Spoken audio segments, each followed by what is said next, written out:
On the broadcast tonight, a swimming meet takes place at American, a student debt speak out, and a discussion with the first man to open a restaurant in the Soviet Union. Good evening, I'm Michaela Amos. And I'm Emily Jeffers. ATV News starts now.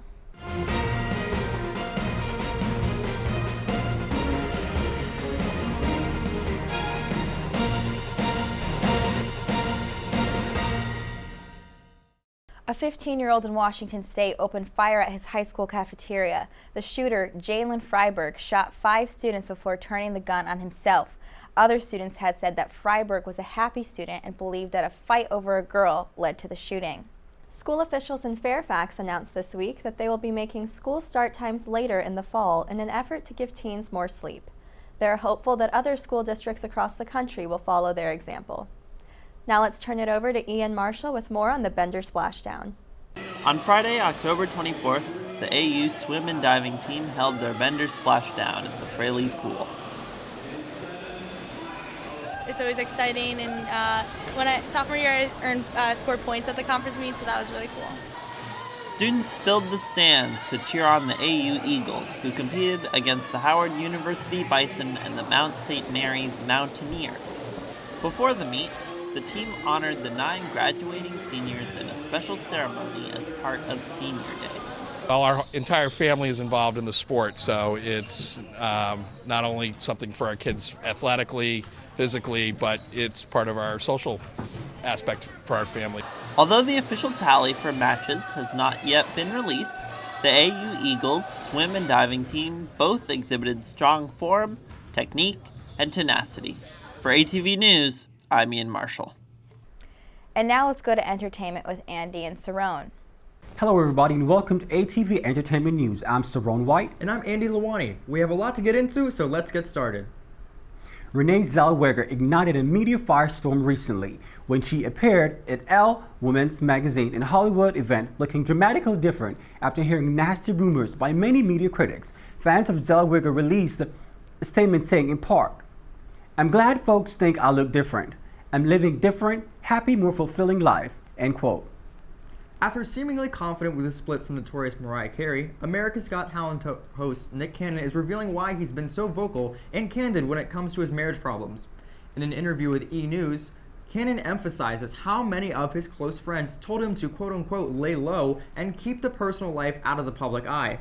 However, the former rapper states, "I'm not a hider. I never hold my punches. I'm as candid as I can possibly be, and I try to be as respectful, as classy, and the best human I can possibly be." When asked about a possible romance with close friend Amber Rose, he simply laughed at the thought. "Let me think about what they want to think about," Cannon says. "Ultimately, my actions will speak louder than the words of whatever." Oscar De La Renta has died at age 82 after being diagnosed with cancer. In 2006, the fashion designer dressed celebrities to first ladies Jackie Kennedy to Michelle Obama. Over the years, his brands become synonymous with timeless yet fierce elegance. One of the biggest shows on television has officially been canceled. TLC has canceled the series Here Comes Honey Boo Boo, a hit reality television show about a former Toddlers and Tiaras contest winner, and the network is ending all activities around the hit series. This cancellation arises after a claim that June Shannon, better known as Mama June, was dating a convicted child molester. However, June claims that she would never put her children in danger. This isn't the first time TLC is suspended or even canceled a show. However, TLC states that all the production of this show has come to a halt to allow the family to recover. Queen Elizabeth II sends first tweet, which made history.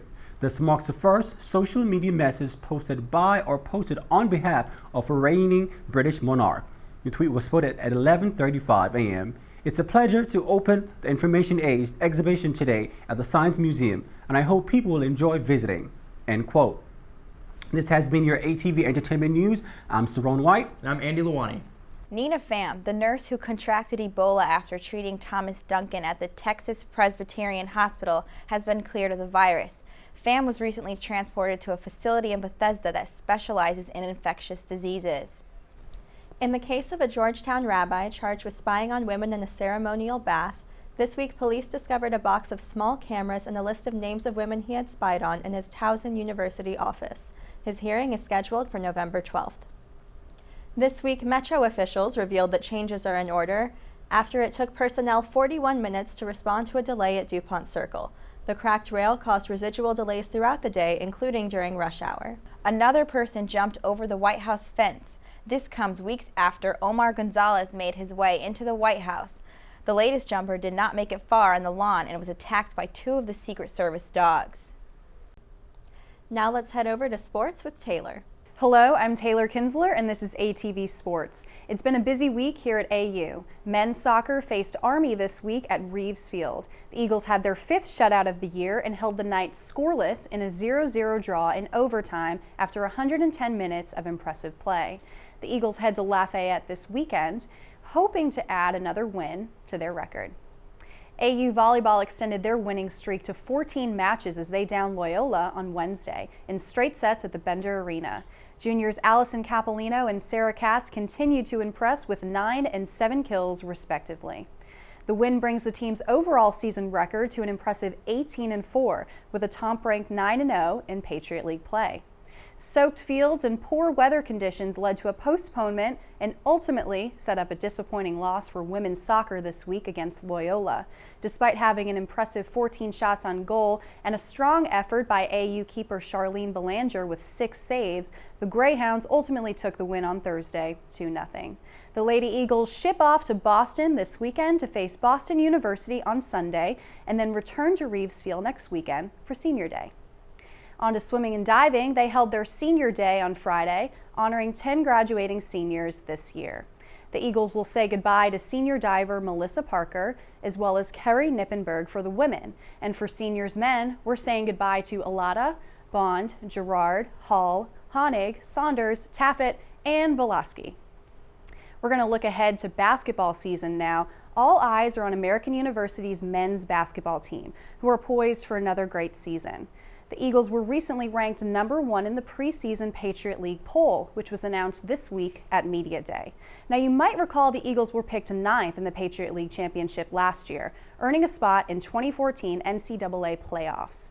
This year, with the return of 8 of their top scorers, including Patriot League tournament MVP Darius Pee Wee Gardner, the Eagles are hoping to get another shot at representing AU during March Madness. We're going to turn over to the national scene now. In the NFL, our local teams had a good week. Redskins getting the win over the Titans 19-17, and the Ravens crushed the Falcons 29-7. Now, if we could give this NFL season a theme, it would be all about the veterans. Peyton Manning has been showing everyone that he's still got it in a decisive 42-17 Broncos win over the 49ers, which brought the Broncos to a 5-1 season record. Down in the Lone Star State now, veteran quarterback Tony Romo led the Cowboys to a 31-21 win over the Giants and took the Cowboys to a 6-1 for the year. And in New England, Tom Brady, gotta love him, has silenced his critics who are out in full force after 2 early season losses for the Pats, and they won their last 5 in a row with a win over the Jets this week. But national sports are all about the base this week, well, baseball that is, as the World Series got underway. Kansas City has certainly impressed in their first World Series appearance since 1985. After taking Game 1 at home, the Royals fell to the Giants in Game 2. Now, as the teams headed to AT&T Park in San Francisco last night for Game 3, the Giants were obviously hoping for the first of a 3-game sweep and a World Series win at home, but the underdog Royals spoiled that plan. It was all about the pitching last night as the Royals bullpen shut down the Giants, most notably Christian Finnegan, who came in for his series debut, striking out Crawford and stranding Pence on base in what easily could have been the tying and winning runs for the Giants. Now, in the always interesting interleague play, Royals pitcher Kevin Herrera stepped up to plate not only for his major league batting debut, but for his first at-bat since he was 16 years old. The right-hander gave it a good effort, swinging for strike 3, but walked off with a big smile on his face. No harm done. The Royals took the win 3-2. Royals fans are clearly energized, flocking to AT&T Park this week with hopes of witnessing a long-awaited series win for their home team, 29 years in the making. The two teams take the field tonight for Game 4. I'm Taylor Kinsler, and this is ATV Sports. Thanks, Taylor. On Tuesday, a student debt speak-out was held in the tavern. Let's go to Lila with the story. A group of AU students assembled in the tavern on Tuesday, October 21st, in response to heightened concerns regarding student debt. So student debt is one of the biggest issues facing students right now. There's 40 million people in this country who are affected by student debt, and students are, currently going to school and dealing with this issue. So it's really great to come to American and see students talking about this issue when it's something that they're really going to be dealing with, especially when they graduate and kind of thinking about tuition and these issues. Many students took to the stage to voice their strong opinions regarding financial aid and rising tuition costs. Alumnus Raphael Smith even stopped by to perform his song, Kerwin Money, which he wrote in an effort to address the student debt question. Kerwin money, you know what I mean? Making so much green that it's just obscene. I want that Kerwin money to get packed in my pocket. I got a knot down in the pocket. President Nasty. Sophia Yoshimi, who played a significant role in organizing the event, was pleased with the turnout. It was really great. We have a lot of great organizers, and a lot of them are first years, which is incredible.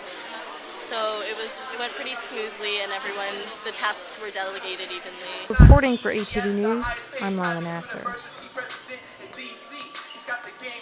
The Board of Elections mailed out an upside-down flag to voters in the district and then tried to cover it up. D.C. Mayor Vincent Gray called the incident a complete fiasco, saying they messed up big time. One person on the board said that the upside-down flag was placed on the guide on purpose to get more people to notice it. Now let's head over to the latest in the financial world with Kristen. Hi, my name is Kristen Luft, and this is your ATV Finance Report. A new survey has revealed a rise in fees for customers using out-of-network ATMs. Average fees have increased by 5% over the past year, now at $4.35 per transaction. Google's earnings and revenue fell short this quarter. The total number of ads was down from the 25% growth it gained in the second quarter. Google's online advertising rates have declined, along with the company's shares falling at 6%. Another popular company not doing so well is Netflix. Its shares fell 27%, and the company is blaming the $1 price increase for the loss of subscribers. Netflix received 3.02 million new customers globally, as opposed to the 3.69 million customers in July. For the week, the Dow Jones is up by 2.6%, the S&P 500 gained 4.1%, and NASDAQ climbed up 5.3%. This has been Kristen Luft reporting for ATV Finance. Let's go to politics with Mackenzie. Hello, I'm Mackenzie Wilson, and this is ATV Politics. In an effort to stop the spread of Ebola, New York and New Jersey governors announced on Friday a new quarantine for all medical workers arriving from West Africa. This 21-day quarantine will also affect passengers who have had contact with Ebola patients while in Liberia, Guinea, or Sierra Leone. On Friday, former White House advisor Catherine Remler made waves when she withdrew herself from Attorney General considerations. Remler was a top candidate in the search to replace current Attorney General Eric Holder, who announced his plans to resign last month. In Ferguson, protests have reignited as a grand jury decides whether to indict a Missouri police officer for the death of Michael Brown. The black teen was shot on August 9th by a white officer, erupting the city in racially charged protests against the city's police department. Though current protests have been peaceful, Missouri police have begun to stock up on riot gear in anticipation for the grand jury's decision sometime next month. I'm Mackenzie Wilson, and this has been ATV Politics. Thanks, Mackenzie. A restaurant owner from the Soviet Union recently spoke to us about his experiences. Saron has the story. Hi, I'm Saron White in the Mary Graydon Center, where Jeffrey Zygert is speaking on his experience in the restaurant business. On October 23rd, ATV had the opportunity to listen to guest speaker Jeffrey Zygert, who discussed the trials and tribulations he went through as a businessman during the collapse of the Soviet Union. Among many other things, Zygert highlighted the value of hard work, not necessarily through traditional academia, but rather through hands-on experience. Because I knew deep down inside that I was going to be in the hotel restaurant business, and I knew I could make it. And I knew that the only way I was going to learn what I needed to learn was by doing it. Zygert faced many challenges in the pursuit of starting a restaurant business in Russia, which included various cultural barriers. As Zygert observed, his mission in starting a new business involved teaching the restaurant staff how to appropriately cater to customers. Serving ladies first, asking for a temperature on a steak. So in order to, it's like you're starting from the ground up. But because I had to start from the ground up, I learned the value of how to build a team, and that helped me later on. Although Zeiger was successful overseas, he faced a severe financial setback when he returned to the United States and tried to implement his business strategies at home. He listed several reasons for that mishap. Ego, hard-headedness, cocky.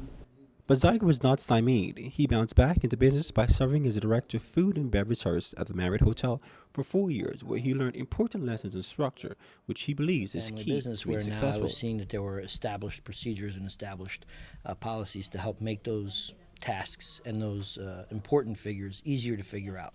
Zeiger also has big goals for the future. Looking forward, he hopes to apply his background knowledge in business to possible ventures in the Caribbean. I'm focusing there. I have negotiations going on now for several opportunities in the Caribbean, and I want to be on the side of the table that is now not so much in the actual operation, but more of the bigger picture, and take the skill sets that I have and be able to mentor and motivate the next generation of hotel operators to kind of learn and earn their dream, I guess is what I'm trying to say. Reporting for ATV News, I'm Saron White.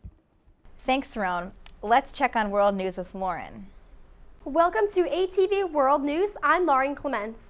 The first confirmed Ebola patient in Mali has died, making Mali the 6th West African country to be hit by the Ebola virus. The victim, who was a 2-year-old girl, was said to have come in contact with over 40 people who are now being closely monitored. The World Health Organization reports that there have been over 10,000 Ebola cases so far and over 4,800 deaths. The European Union has pledged 700 million euros, raising its pledge to 1 billion euros to aid West Africa in the fight against Ebola. On Tuesday, the first talks between the Hong Kong government and the pro-democracy protesters took place. The Hong Kong government offered to submit a report to the mainland Chinese government about the protesters and a proposal to discuss future political reform. Although protesters were initially hesitant to accept the government's offer, they will hold a 2-day vote on Sunday and Monday on the government proposals. Central Command announced that 22 airstrikes were carried out in Iraq against ISIS militants on Friday and Saturday.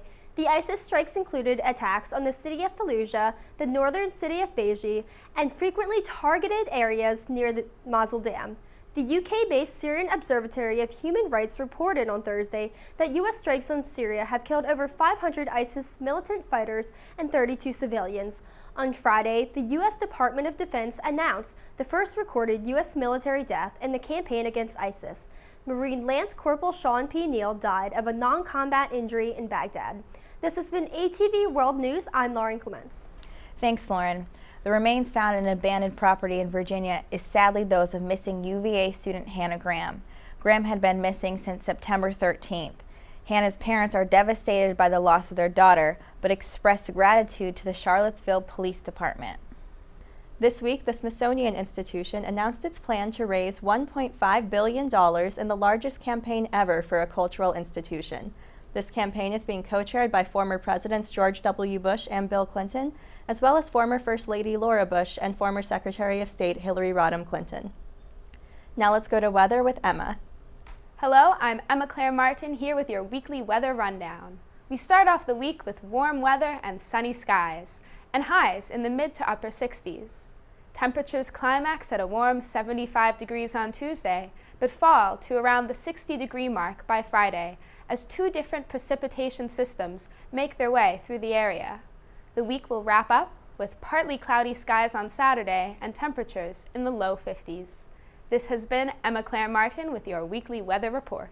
Let's head over to What's Up AU with Rebecca and Sarah. Hi, I'm Rebecca. And I'm Sarah. And this is What's Up AU.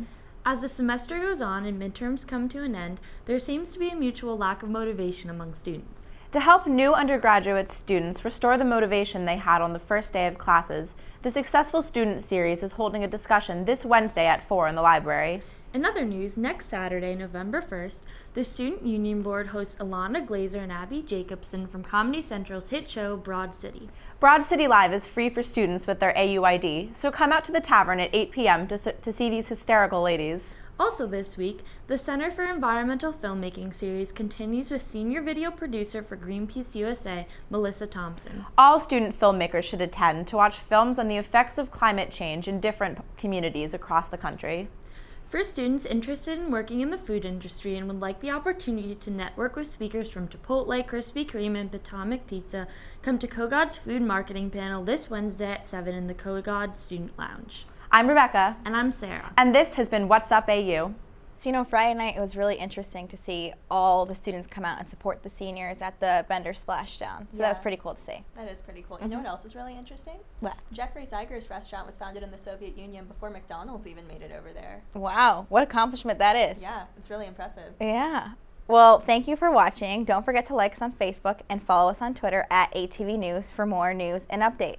For ATV News, I'm Michaela Amos. And I'm Emily Jeffers. Thanks for watching.